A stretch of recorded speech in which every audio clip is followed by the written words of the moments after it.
ओम नमो भगवते वासुदेवाय। ओम नमो भगवते वासुदेवाय। ओम नमो भगवते वासुदेवाय। श्रील प्रभुपाद की जय। तो आज हमारा टॉपिक है बायोमिमिक्री। तो ये आपको फर्स्ट स्लाइड दिख रही है। कुछ समझ आ रहा है इसको देख के कि क्या मतलब है इसका बायोमिमिक्री? कोई बता सकते हैं? हाँ, कॉपी। मतलब हर चीज में मिमिक्री है। हाँ, कॉस्मिक लेवल में ऊपर से लेकर नीचे तक मिमिक्री है, ऊपर से लेकर नीचे तक। और कोऑर्डिनेशन होती है। हाँ जी, किसी बायोलॉजिकल चीज को मतलब साइंटिफिकली देखना, जैसे पंछी को एयरप्लेन बना दिया। बहुत बढ़िया। और आप कुछ कह रहे हो? तो यहाँ पे ना दो चीज़ें हैं एक्चुअली, कि भगवान कुछ बना रहे हैं और नीचे जो साइंटिस्ट है और इंजीनियर्स है वो उससे डिज़ाइन कॉपी करके वो अपनी इन्वेंशंस कर रहे हैं। सो इसको बोलते हैं बायोमिमिक्री। इसको बोलते हैं नेचर इंस्पायर्ड डिज़ाइन, कि जो नेचर में पहले से जो टेक्निक जो डिज़ाइन अवेलेबल है उससे उसको चुरा के खुद से इन्वेंट करना, है ना, उसे कहते हैं बायोमिमिक्री। ये साइंटिफिक टर्म है बायोमिमिक्री।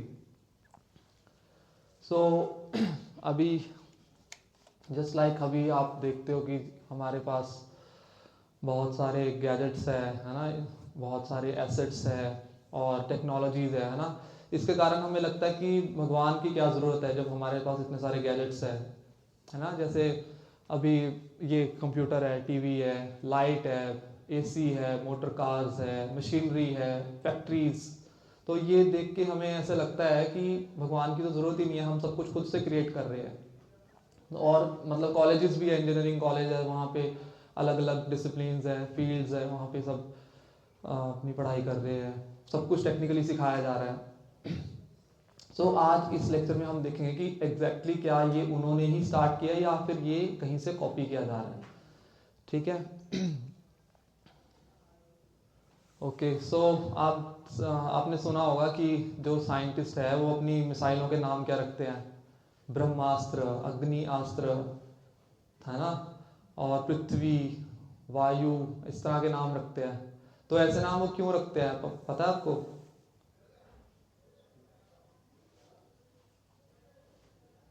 मतलब उनकी इंटरनल जो इंटेंशन है वो क्या है ऐसे नाम रखने की,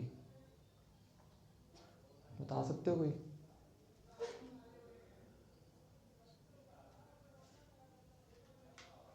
हाँ, वो ऐसे नाम इसलिए रखते हैं क्योंकि उन्हें लगता है कि आज के टाइम में हम देवता है, क्योंकि ये सब मिसाइल्स, ये सब अस्त्र तो देवता चलाते थे ना, ब्रह्मास्त्र और ये सब चीज़ें। तो साइंटिस्ट सोचते हैं कि आज के युग में हम देवता है, हम सब कुछ करने वाले हैं और हमारे कंट्रोल में सब कुछ है। तो इसलिए वो इस तरह की चीज़ें करते हैं। सो आपने देखा होगा कि अब तो वर्शिप भी वो अपने साइंटिस्टों की करते हैं। और जितने भी साइंटिफिक अकेडमी है वहाँ पे जैसे कौन होते हैं जिनकी वर्शिप करते हैं? हाँ, वो अभी वो आता है ना फादर, वो कौन थे जिन्होंने वो किया था? हाँ जी, नहीं नहीं नहीं, जीसस नहीं, वो साइंटिफिक डिस्कवरीज की थी। जो आइंस्टीन, आइंस्टीन उसके साथ में एक और था ना, अल्लाह, नहीं नहीं नहीं, स्टीफन हॉकिंग नहीं, उस हाँ एटॉमिक से था रिलेटेड। नहीं नहीं नहीं नहीं नहीं, ओपनहाइमर नहीं, रदरफोर्ड भी नहीं। हाँ जी, नहीं नहीं नहीं, अभी वो रिसेंट ही है, जैसे Bhabha atomic research, Bhabha atomic है, इस तरह से है, क्या नाम था उनका यार, जो उन्होंने कौन सा इफेक्ट रहा, रमन इफेक्ट, इस तरह की चीज़ें लाई थी। सीवी रमन, है ना, और सीवी रमन, उनके लिए उनके नाम पे कोई डे भी बनाया जाता है ना। और जैसे एपीजे अब्दुल कलाम और बहुत सारे साइंटिस्ट हैं, और जो कुछ शहीद हो गए उनकी भी करते हैं वर्शिप। जैसे वो स्पेस में शहीद हो गई थी ना, कौन थी वो, कल्पना चावला। और इस तरह से मतलब उन्होंने भी अपने आइडल्स बनाए हुए कि हम, ये हमारे लिए गॉड है। सो इस तरह से वो उनकी वर्शिप करते हैं। ओके, सो ये एग्जैक्टली ये है क्या, श्रीला प्रभुपाद इसका एग्जांपल देते हैं, उनको कहते हैं इमिटेशन गॉड, गॉड की इमिटेशन कर रहे हैं। अब फॉरेन में, अमेरिका में जैसे एक शो होता है, जैसे यहाँ पे भी होता है ना सर्कस, वो भी जल परी का चल रहा है, कुछ जल परी का शो है और ऐसे है, तो फॉरेन में भी शो होता है, वहाँ पे वो कुत्ते की आवाज़ निकालता है, जो मतलब परफॉर्मर है वो कुत्ते की आवाज़ निकालता है, और लोग आते हैं, उसकी टिकट खरीदते हैं और उसको बहुत क्रेडिट्स देते हैं। सो श्रीला प्रभुपाद कहते हैं कि अगर कुत्ता भौंक रहा है सड़क पे, उसको कोई क्रेडिट नहीं दे रहा, उसको भगवान नेचुरली उसको बार्किंग दे रहे हैं, लेकिन अगर उसकी कोई आवाज़ मिमिक करके क्लब में कोई भौंके तो लोग उसको क्रेडिट देंगे, उसको प्राइज देंगे, गिनीज वर्ल्ड रिकॉर्ड में उसका नाम डालेंगे। बट जो भगवान इतनी सारी चीजें कर रहे हैं उनको कोई क्रेडिट नहीं देगा। सो अब हमें लगता है कि देखो जो साइंटिस्ट है वो सब चीजें इतनी आसानी से कर लेते हैं और हर चीजें कॉपी कर रहे हैं, बना रहे हैं, और लॉज के थ्रू, केमिकल और फिजिकल लॉज के थ्रू अभी वो जैसे लाइफ भी क्रिएट करने की कोशिश कर रहे हैं।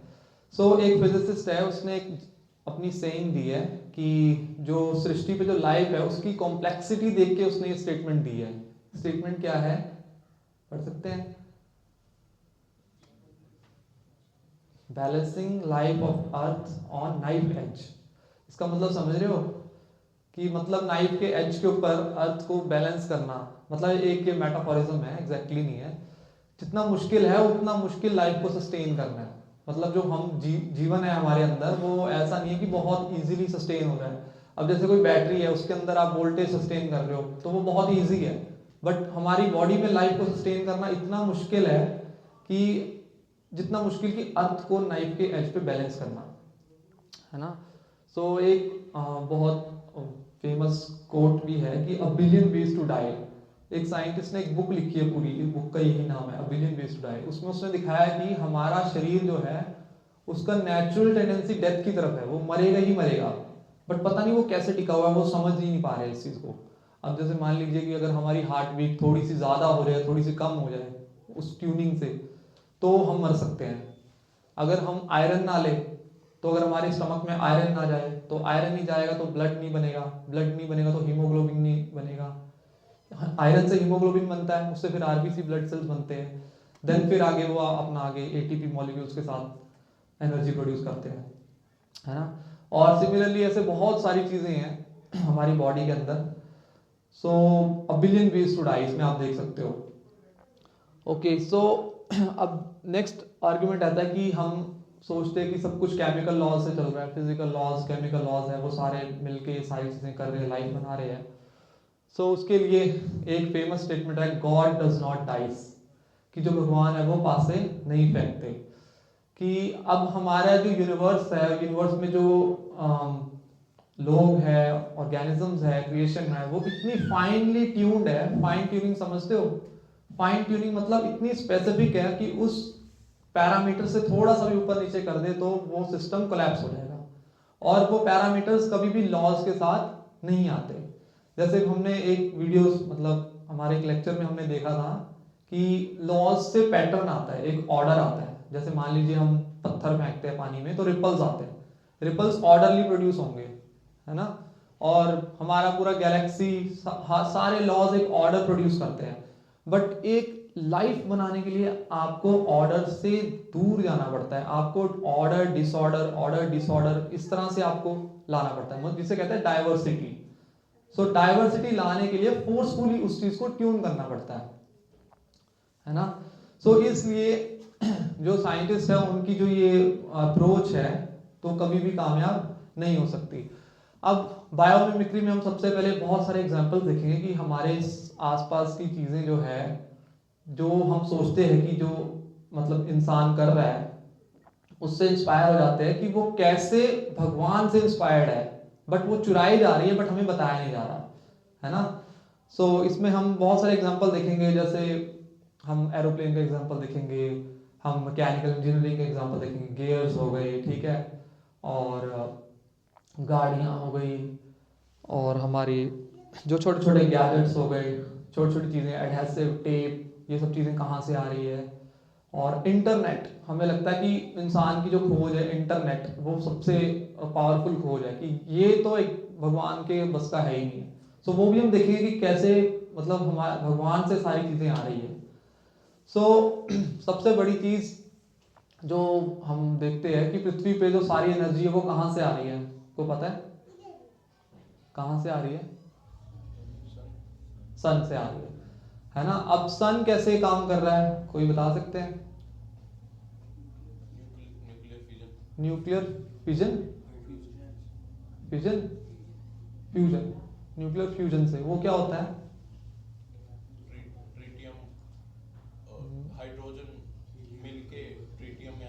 हाइड्रोजन के दो आइसोटोप्स मिलके कंबाइन हो जाते हैं। दो तरह के न्यूक्लियर रिएक्शन होते हैं, एक फिजन एक फ्यूजन। फिजन में क्या होता है, जो हमारा एटम है वो टूटता है और फिर उसके अंदर से एनर्जी निकलती है। फ्यूजन में क्या होता है, हमारे दो एटम्स जुड़ते हैं और जुड़ने पे एनर्जी निकलती है। हमारे सारे एटम्स में इतनी ज़्यादा एनर्जी है कि अगर कोई भी एटम फट जाए अंदर से तो ये पूरा कॉस्मोस खत्म हो सकता है, बहुत ज़्यादा एनर्जी है। बट न्यूक्लियर पावर प्लांट्स में क्या होता है कि जो अनस्टेबल एटम्स होते हैं उनको यूज़ किया जाता है। So there was some challenge, हम साइंटिस्टों को हमने चैलेंज दिया था कि अगर आपके अंदर पावर है तो आप सन बना के दिखाओ, क्योंकि सन जो है वो कैसे चल रहा है, न्यूक्लियर फ्यूजन से। और न्यूक्लियर फिजिक्स हमारी क्लियरली बताती है कि फ्यूजन और फिजन ये सारी चीज़ें कंट्रोल्ड वे में की जा सकती है। सो साइंटिस्टों ने ये ट्राई किया था सन बनाने का, आर्टिफिशियल सन। सो ये जो न्यूक्लियर रिएक्टर है, न्यूक्लियर रिएक्टर समझते हैं ना? हाँ, न्यूक्लियर रिएक्टर मींस जहाँ पे ये रिएक्शन होता है और जहाँ पे एनर्जी प्रोड्यूस करने का सिस्टम डेवलप किया जाता है। सो अभी सन की अंदर पता है आपको कितनी हीट है? कितने डिग्री सेल्सियस टेम्परेचर होता है सन के अंदर?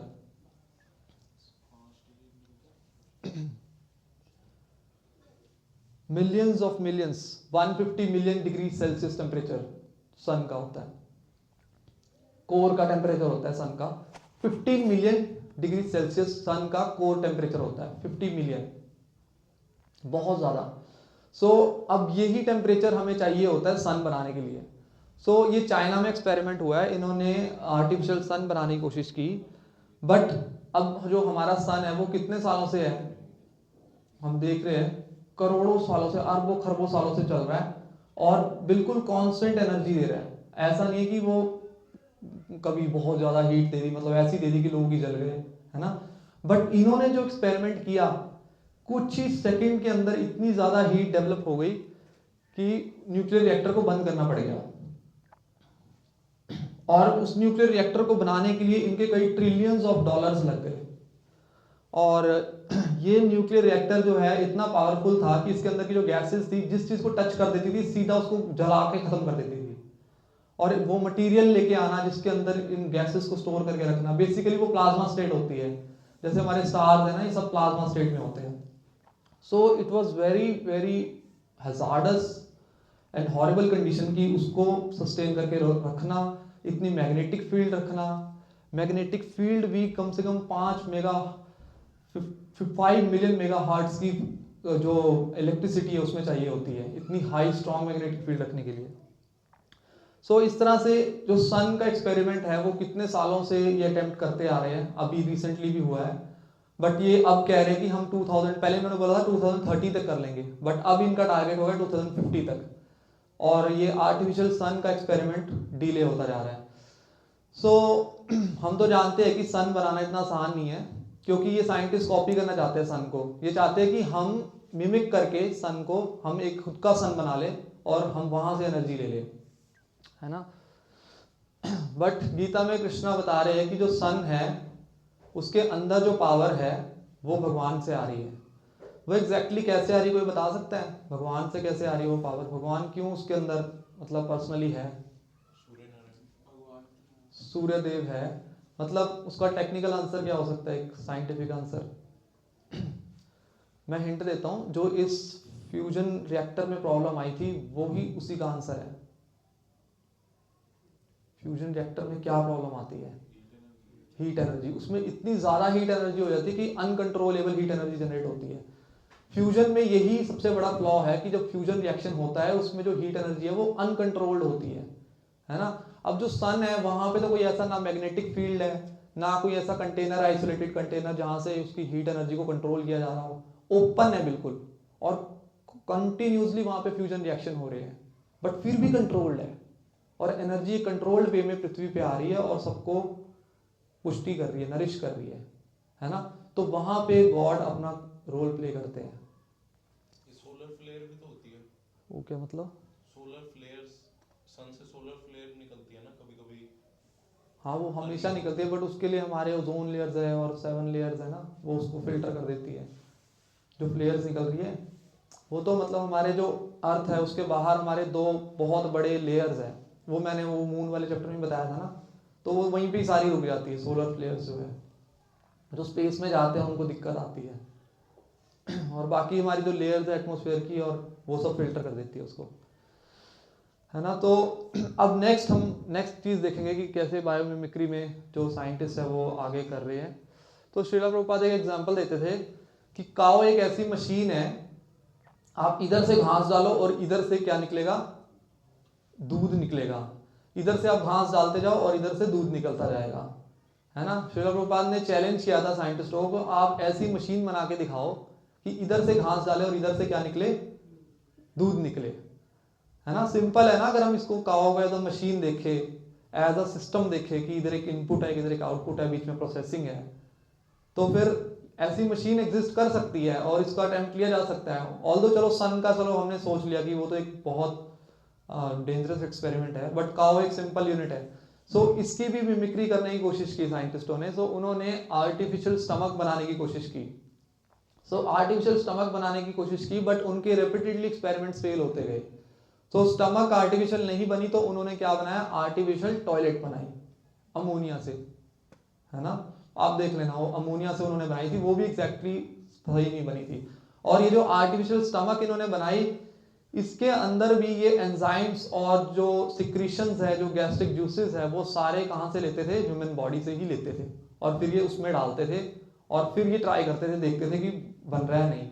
चैलेंज वॉज दैट कि इधर से फूड आना चाहिए और दूसरी तरफ से ब्लड बनना चाहिए। हम खाना खाते हैं उससे ब्लड बनता है ना, और जो एक्स्ट्रा होता है वो बाहर टॉयलेट बन के निकल जाता है। सो रिपीटेडली उन्होंने ट्राई किया, बट उसमें भी उनको कामयाबी नहीं मिली। और एक थ्योरेटिकल कैलकुलेशन हुई थी कि अगर एग्जैक्टली हमारी जो स्टमक है उसके जैसा ही हमें मिमिक करना है, तो हमें कितना ज्यादा एसेट्स और कितने ज्यादा पैसे चाहिए। सो इट वाज सपोज्ड कि अगर आपको एग्जैक्टली वैसी स्टमक चाहिए जैसी ह्यूमन बॉडी है, तो आपको 12 किलोमीटर लंबी फैक्ट्री डालनी पड़ेगी, जिसमें कई करोड़ों रुपए लगेंगे उसको चलाने के लिए। इतना कॉम्प्लेक्स क्यों है, कोई बता सकते हैं? स्टमक हमारी कि इतनी लंबी फैक्ट्री लगानी पड़ रही है।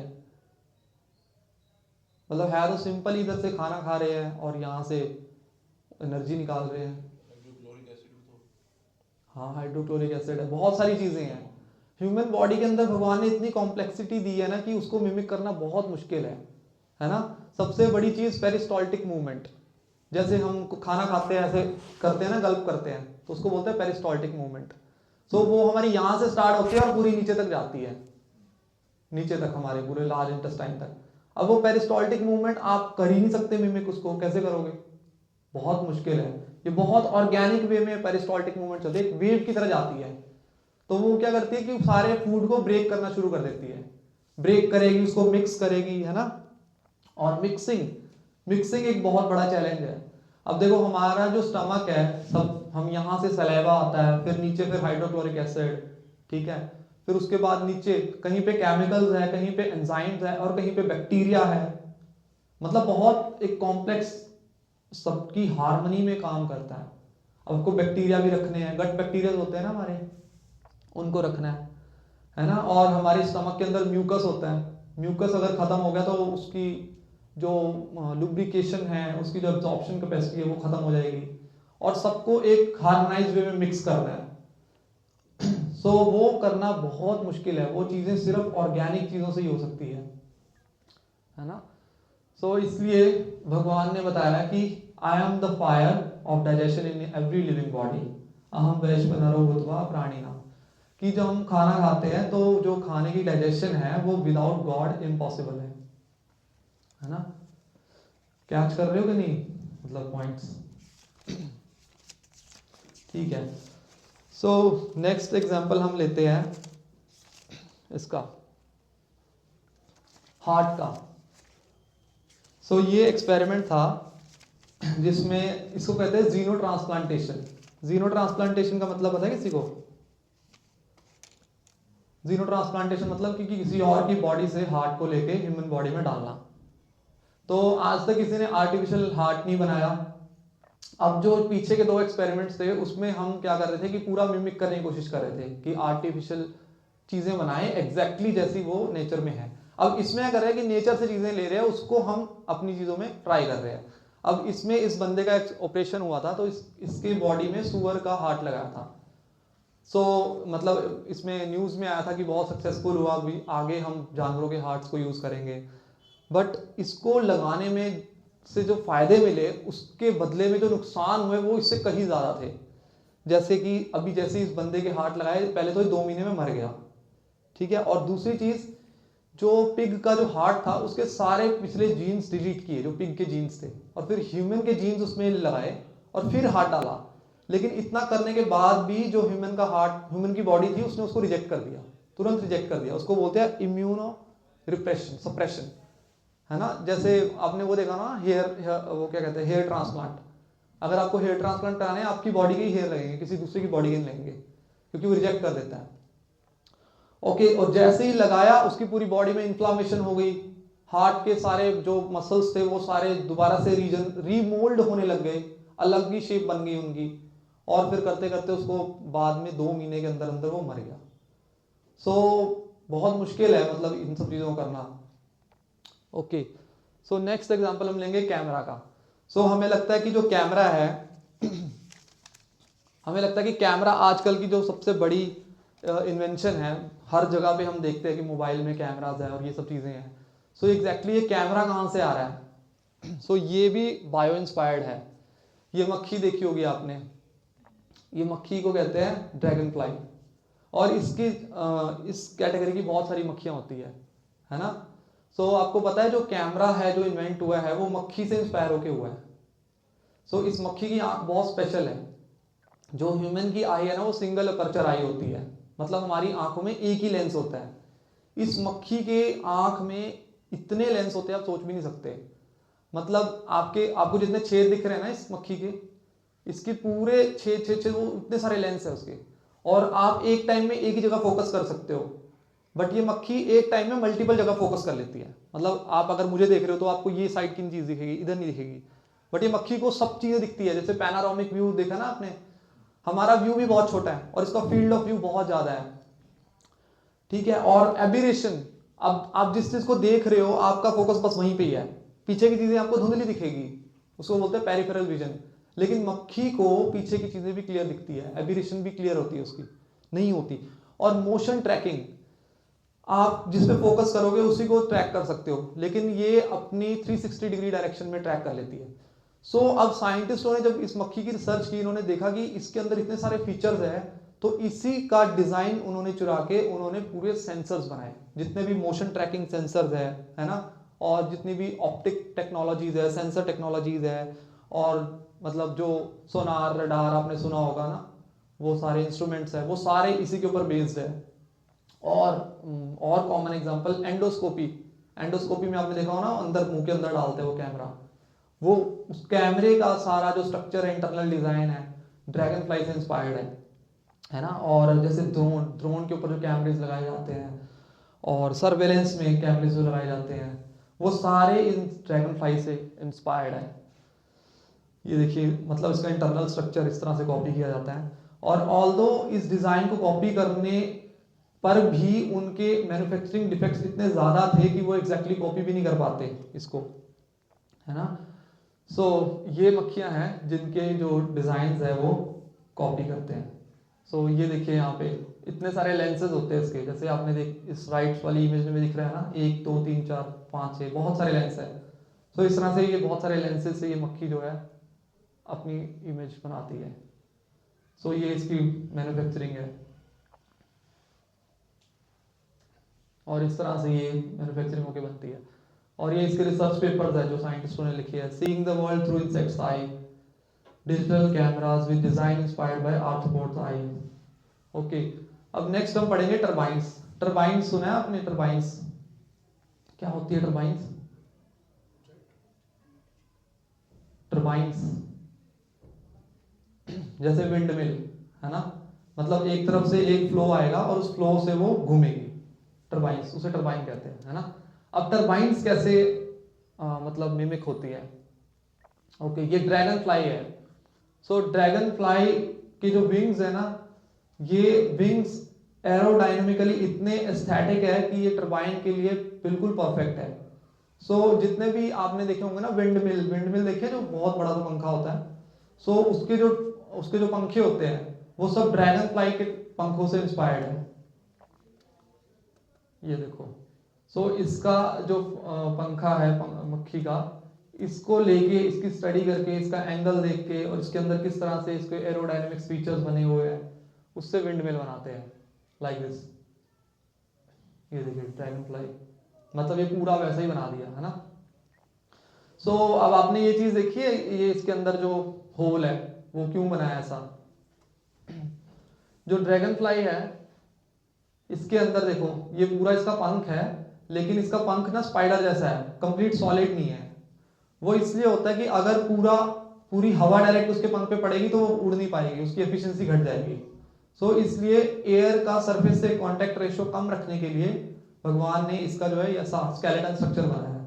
सो यही सेम स्ट्रक्चर इन्होंने कॉपी करके ये विंड मिल में यूज किया है, एग्जैक्टली ड्रैगन फ्लाई जैसा। सो इससे इनकी एफिशिएंसी कम से कम 30% ज्यादा हो गई। पहले 50 थी, फिर 80 हो गई। और इसके ऊपर भी बहुत सारे रिसर्च पेपर्स हैं जिसमें उन्होंने दिखाया है ये सब चीजें, है ना। तो इसमें दो चीजें होती है, एक ड्रैग एक लिफ्ट, और वो दोनों चीजें इंप्रूव हो जाती है जब ड्रैगन फ्लाई का यूज करते हैं। ओके, इसके बाद हम नेक्स्ट सबसे इंपॉर्टेंट देखेंगे इंटरनेट। हम सोचते हैं कि चलो स्टेबल चीजें हैं, डायनामिक चीजें हैं, मैकेनिकल चीजें हैं, स्ट्रक्चरल चीजें हैं, but internet communication network system, ये तो मतलब कैसे बायो इंस्पायर्ड हो सकता है? मतलब इलेक्ट्रॉनिक्स, कम्युनिकेशन, कंप्यूटर साइंस, है ना। सो कोई बता सकता है इंटरनेट कैसे कॉपी हो सकता है? किसका एग्जांपल होगा इंटरनेट में? न्यूरॉन्स। नहीं, किस जानवर का? मतलब ये सारी चीजें जानवरों से आ रही है ना। एंट्स का थोड़ा बहुत, ठीक है, हो सकता है। और बीज। वेरी गुड, बीज। और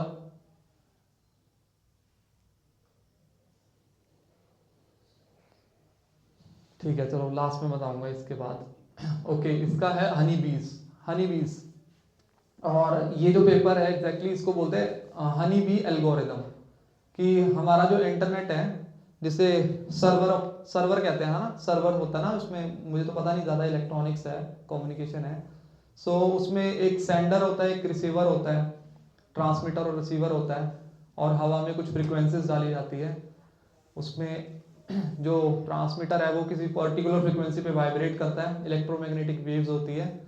सो वो परपेंडिकुलर वेव्स होती है, sometime frequency modulation and sometime amplitude modulation, उसके अंदर मैसेज डालते हैं, और सिमिलरली वो रिसीवर की साइड में वो रिसीव होता है, वहाँ पे कुछ कैपेसिटर्स लगा के, एम्पलीफायर्स लगा के उसकी पावर बढ़ाते हैं, और वहाँ से मैसेज रिसीव करके टेलीविजन या यूट्यूब वीडियो या फिर जो भी हमारे मतलब प्रोडक्ट्स है उसमें हम यूज़ करते हैं। सो हनी बी से वो सिस्टम इंस्पायर हुआ है कि किस तरह से कम्युनिकेशन होनी चाहिए। अब ये इतना आसान नहीं है कि चलो ट्रांसमीटर लगा दिया, रिसीवर लगा दिया, उसमें बहुत सारी प्रॉब्लम्स है, क्योंकि जो ट्रांसमीटर और रिसीवर है, लेकिन बीच में जो चैनल है, उस चैनल में बहुत सारी ट्रैफिक होती है। ट्रैफिक समझते हैं ना? ट्रैफिक मतलब उसमें बहुत सारे मल्टीपल सिग्नल्स आ रहे हैं अलग अलग फ्रीक्वेंसी के, उसमें से हमें जो सिग्नल चाहिए उसको निकालना और ढूंढ के, वो एक बहुत बड़ा चैलेंज होता है। सो उसी को बोला जाता है हनी बी एल्गोरिदम। अब हनी बी से कैसे इंस्पायर्ड है? जो हनी बी होती है वो एक दिन में 5000 फूलों पे जाती है, ऑलमोस्ट 5000 फ्लावर्स पे जाती है, और वहां से इंफॉर्मेशन लेके आती है और बाकी हनी बीज को बताती है। अब आपने छत्ते पे देखा होगा ना कितनी सारी हनी बीज होती है, कितनी होती होंगी? हंड्रेड्स, थाउजेंड्स, लैक्स में भी हो सकती है। बड़े बड़े छत्ते, पेड़ जितने बड़े बड़े छत्ते होते हैं। और आप सोचो कि अगर आपको कोई एक इंफॉर्मेशन 1 लाख बंदे को देनी है और आपको बोलना नहीं है, कैसे दोगे आप? कितना मुश्किल टास्क हो जाएगा। बोलना नहीं है आपको, ना लिखना है, कुछ नहीं करना, सिंबॉलिक रिप्रेजेंटेशन देनी है आपको बस। सो हनी बीज इतना डिफिकल्ट टास्क कर रही है ना। सो ये हम देखेंगे कैसे करती है। सो 4 तरह की हनी बीज होती है। कौन कौन सी बताइए? एम्प्लॉयड बीज, स्काउट्स, ऑनलुकर्स, हाइव्स। ठीक है, वैसे ये 3 तरह की है। ऑनलुकर्स और जो हाइव्स है वो एक ही है ना।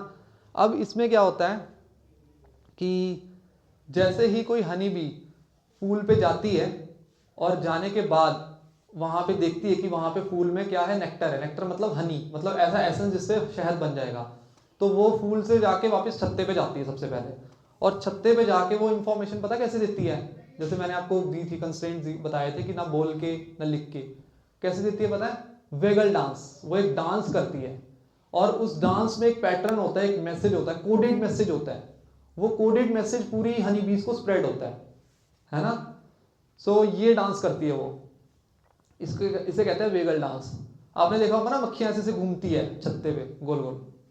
सो वो एक, जैसे ये 8 पैटर्न है, तो इसका एक मतलब होता है।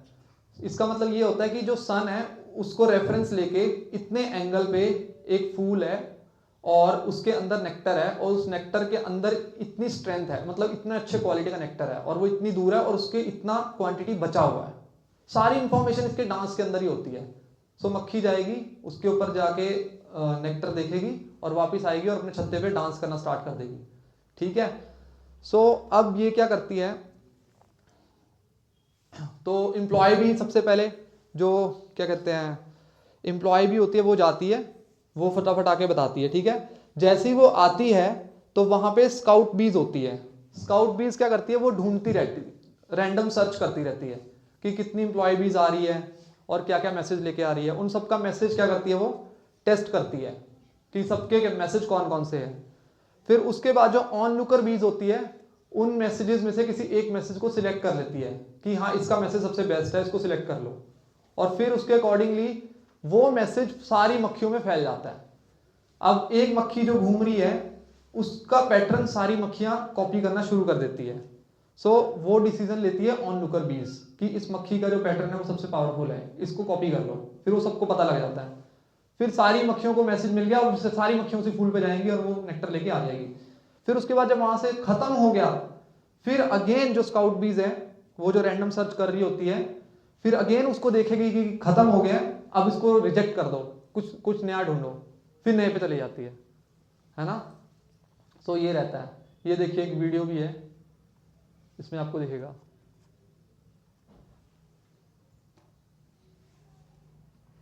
ये मक्खी जो है वेगल डांस कर रही है, जो सेंटर वाली है, ये पैटर्न फॉलो कर रही है।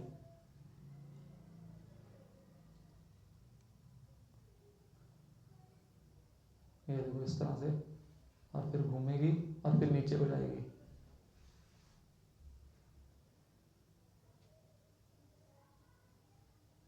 अब इसका मीनिंग क्या है कि यहां से 90 डिग्री सन है और सन की डायरेक्शन के डायरेक्ट 90 डिग्री में एक फूल है, वहां पे नेक्टर है और सारी मक्खियों को वो मैसेज मिल जाएगा। अब अगर 60 डिग्री है तो इस तरह से डांस करेगी, वो 60 डिग्री का एंगल बन जाएगा, तो मतलब 60 डिग्री पे एक फूल है ना। सो जो इंटरनेट का जो तरीका है कि हमारे इतने सारे ट्रैफिक्स है, उसमें से सिग्नल कैसे चूज करना है ना। जैसे कई बार स्पीड्स होती है ना, आपने सुनी होगी 80 Mbps 60 Mbps, और कई बार क्या होता है 80 Mbps पे ट्रैफिक जाम ज्यादा है ना, तो आपको नहीं पता वो इंटरनल सर्किट्स होते हैं।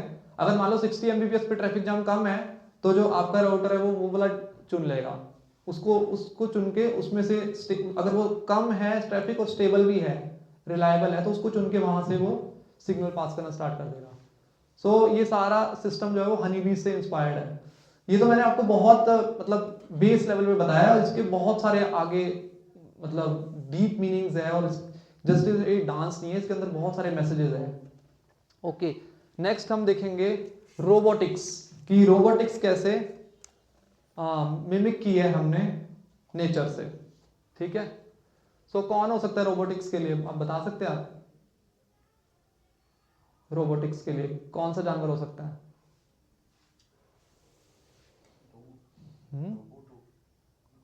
रोबोट्स, डॉग नहीं, कोई भी रोबोट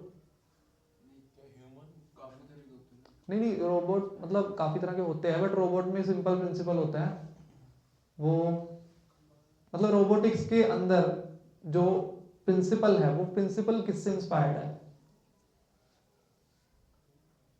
प्रिंसिपल तो सभी रोबोट्स का सेम ही होता है। नहीं ठीक है, चलो मैं बताता हूँ। कॉकरोच, कॉकरोच रोबोटिक्स में कुछ चीजें होती हैं जो सबसे इंपॉर्टेंट चीज पता कौन सी होती है? एजिलिटी।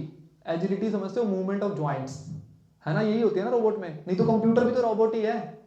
अब इसमें जॉइंट्स नहीं है, हाथ नहीं है, पैर नहीं है, इसके मूव नहीं कर सकता, है ना। अगर कंप्यूटर में मैं हाथ पैर लगा दूं और ये मूव करने लग जाए तो ये रोबोट बन गया। सबसे इंपॉर्टेंट चीज रोबोट में है एजिलिटी। एजिलिटी मतलब कि कितनी फास्ट मूव कर रहा है उसका पार्ट और कितने इजीली मूव कर रहा है, फास्ट एंड इजी, है ना। अब मान लो कोई रोबोट धीरे धीरे हाथ उठा रहा है, ऐसे रोबोट डांस में भी होता है, सो वो रोबोट एफिशिएंट नहीं मानेंगे हम। लेकिन अगर जो रोबोट क्विकली फ्लेक्सिबली हाथ उठा रहा है और फास्टली कर रहा है उसको ज्यादा हम मानेंगे। सो अब ये जो पावर है ये किसके अंदर होती है? कॉकरोच के अंदर होती है। देखो कैसे, सबसे नीचे वाली राइट साइड में वीडियो में देखो, जो कॉकरोच के अंदर ना एक स्क्विश एबिलिटी होती है कि अपने आप को ना वो स्क्विश कर लेता है, छोटे से एरिया में से भी दब के निकल जाता है। और कॉकरोच के ऊपर कई बार पैर रख दो फिर भी वो जिंदा बच जाता है ना। अगर आप उसको पकड़ के मसल दोगे ऑब्वियसली मर जाएगा, बट अचानक आप रख दोगे तो बच जाता है जिंदा, है ना। तो कॉकरोच के अंदर ये जो फीचर्स है इससे इंस्पायर्ड होके रोबोटिक्स ने जन्म लिया है। सो ये रोबोट उन्होंने बनाया है एग्जैक्टली कॉकरोच से इंस्पायर होके। छोटा सा रोबोट है, इसका 20 मिलीग्राम वेट है और इसके ऊपर 60 किलो का इसने अपना वजन दिया है और फिर भी ये टूटा नहीं, है ना। और अपने से 6 गुना ज्यादा वजन उठा लेता है। ओके, ये देखो फास्टली मूव करता है। ठीक है, सो ये सारी चीजें रोबोटिक्स वहां से इंस्पायर्ड है। ओके, नेक्स्ट हम देखेंगे मैकेनिकल इंजीनियरिंग, गियर्स। गियर्स हमें लगता है कि गियर्स जो है वो ऑटोमोबाइल इंजीनियरिंग में गियर्स यूज होते हैं, मैकेनिकल इंजीनियरिंग में और प्रोडक्शन इंजीनियरिंग में मिलिंग मशीन्स पे गियर्स बनते हैं। गियर्स के अंदर बहुत सारी चीजें होती है, उसके बहुत क्रिटिकल एंगल्स होते हैं, है ना। सो हमें लगता है कि ये तो पक्का इंसान ही कर सकता है। सीएनसी मशीन्स पे बनते हैं ना, लेथ मशीन्स पे इतने सारे ऑपरेटर्स लग के उसको टर्निंग करके गियर्स बनाते हैं, मिलिंग करके। बट आप इस प्लांट को देखो, इसका नाम है plant whooping insect, whooping insect. इसके अंदर भगवान ने पहले से गियर्स डाले हुए हैं और ये जो जंप करता है ये गियर से ही करता है। ये गियर्स काम करते हैं फिर इसको फ्लाइट मिलती है। ये देखिए यहाँ पे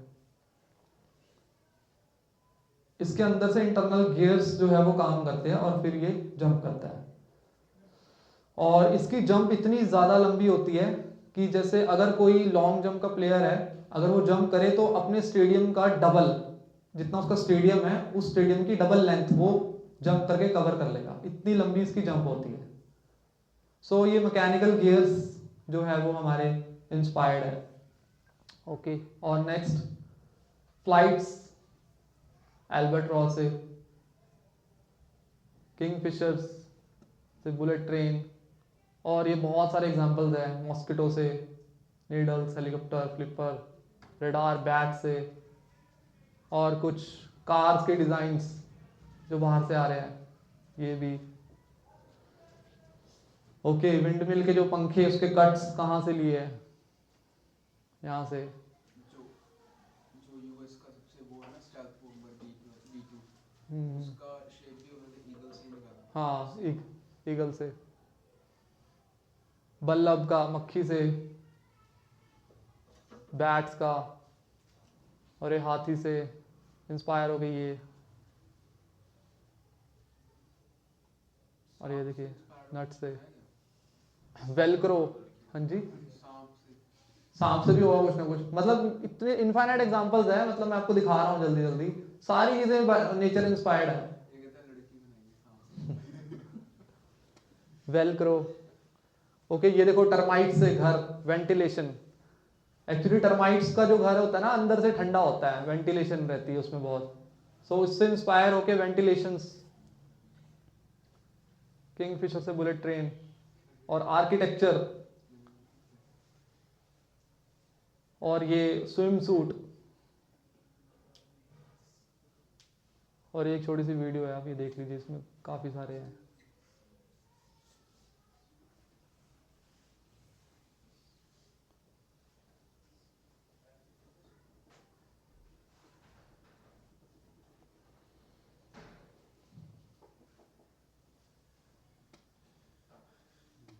सबमरीन व्हेल्स है, सी otter,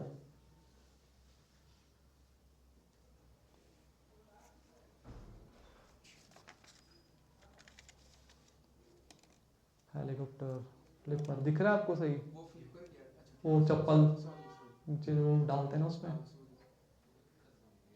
jet, camera lens, robotic arm, contact lens, gecko eyes में क्या? ये आईज कॉन्टैक्ट लेंसेज, आंखों के लेंस, उससे क्या होगा? उसका डिजाइन उससे लिया ना। ये देखो एडहेसिव्स, म्यूसल से, नीडल मॉस्किटो से, वेंटिलेशन टर्माइट्स, छिपकली से टेप, टेप लगाते हैं जो, सक्शन कप, ऑक्टोपस,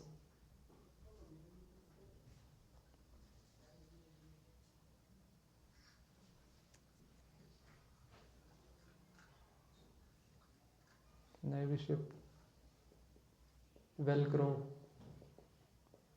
बैट से, ये देखिए रडार बैट से लिया है, खत्म, ठीक है, हरे कृष्णा। और किसी और क्वेश्चन है? तो आपने जी। बताया था कि जो सुअर का दिल निकाल के डाला था इस साल में, तो उसके जीन्स डिलीट किए, तो कैसे किए?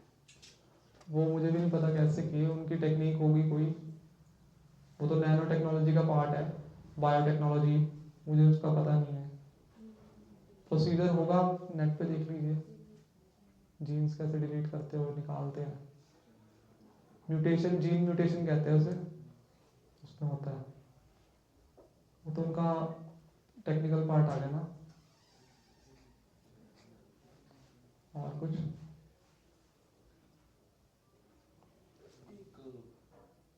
फैंटेसी आइडिया था मार्वल का कि जो छिपकली की ऑटो जनरेशन पावर है उसका यूज करें तो कोई भी चीज को जनरेट कर सकते हैं। रीजनरेशन, स्पाइडरमैन के विलन की बात करते हैं, वो स्पाइडरमैन अपने का जीन्स भी लगा है। लेता है, उसका आर्म तो निकल आता है बट बाद में छिपकली बन जाती है। हाँ, बट हम इसी में देख सकते हैं कि उसने सारे पिग के जीन्स डाल दिए थे, तो सारे पिग के जीन्स डालने पे भी उसने रिजेक्ट कर दिया, तो फिर कैसे, बहुत मुश्किल है ना ये तो, ऑटो रीजनरेशन करना। और मैंने अपने लेक्चर्स में बहुत बार बताया है कि इवन रीजनरेशन के जीन्स डिलीट करने पे भी फिर भी रीजनरेशन हो जाती है, अगर उसको पीछे से कोई इंस्टिंक्ट दिया जाता है, मतलब जैसे भूखा रखा, डराया गया, है ना, कोई बिहेवियरिज्म का इंस्टिंक्ट दिया जाता है, तो जीन के ना होने पे भी वो बिहेवियर फिर से आ जाता है। ऑक्टोपस में देखा था, और वो प्लेटफॉर्म, वो कौन सा वॉर्म होता है, एलेगेंसी एलेगन, उसमें भी देखा था कि जीन डिलीट किया फिर भी वो रीजनरेट हो गया। रैट और माइसिस में मोटा होने का जीन डिलीट किया फिर भी वो मोटे हो गए। तो जीन के भी पीछे बहुत सारे एक्सप्रेशंस है जो इससे काम हो रहा है ना।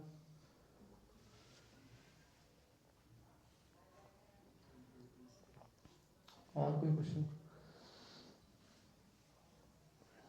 तो इस लेक्चर का कंक्लूजन क्या है? वो तो चलो एक हाँ, इंस्पिरेशन तो हाँ ठीक है। कहीं, अब मान लीजिए आप कहीं हो पड़े तो आप वहां से इंस्पिरेशन तो लोगे, हम्म, तो साइंटिस्ट कहते हैं हाँ। हमने इंस्पिरेशन ले ली।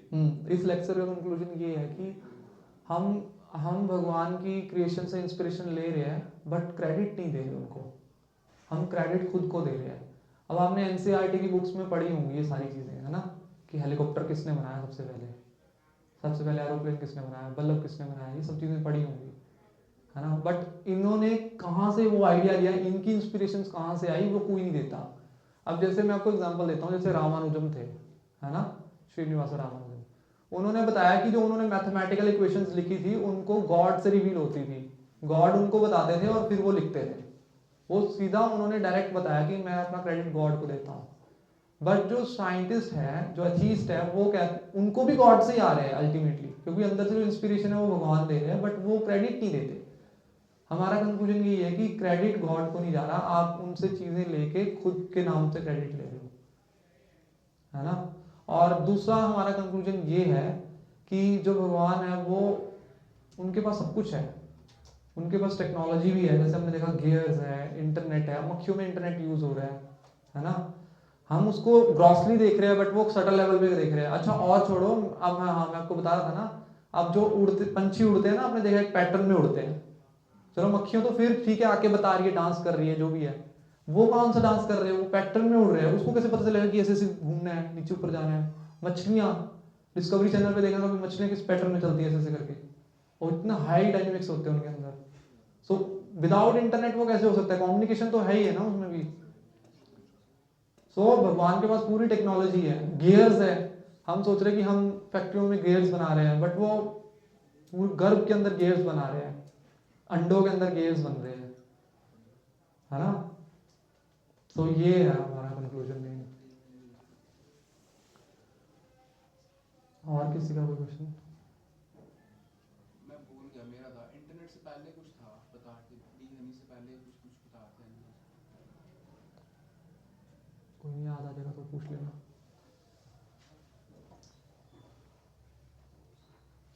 और गन्स वगैरह जो वेपन्स है वो, हाँ गन्स वगैरह वेपन्स है, वो भी तो हमारे उससे इंस्पायर्ड है, क्योंकि उसके अंदर केमिकल रिएक्शंस हो रहे हैं, है ना।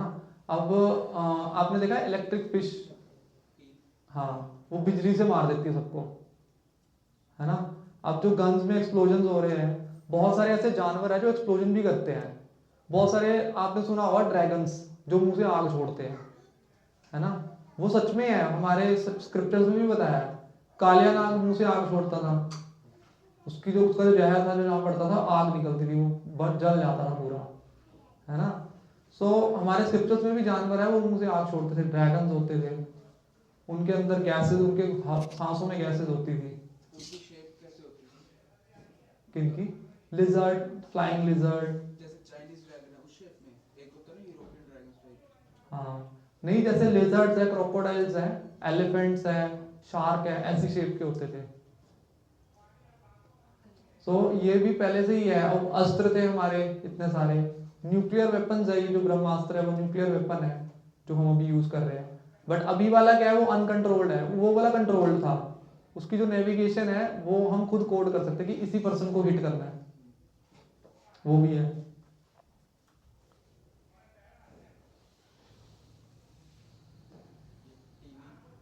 हाँ जी, हाँ टीवी तो एक डिस्प्ले है ना, वो तो पहले क्या होता था, उसको बोलते हैं हम, भूल गया मैं फिर से, वो क्या होती थी जो दो योगी आपस में कम्युनिकेशन करते हैं, टेलीपैथी। सो वो तो माइंड टू माइंड ही दिख जाता था उनको, टीवी की तो जरूरत ही नहीं होती थी, पहले वैसे ही दिख जाता था। अब जैसे संजय ने धृतराष्ट्र को दिखाया था, विजन दिया था पूरा, संजय को सारा कुछ ऐसे ही दिख रहा था।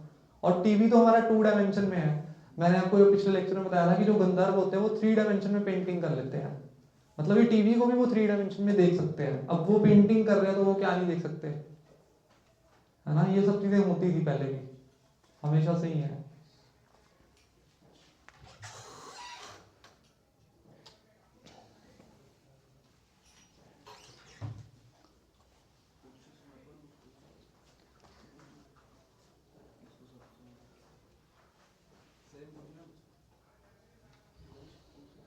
युवराज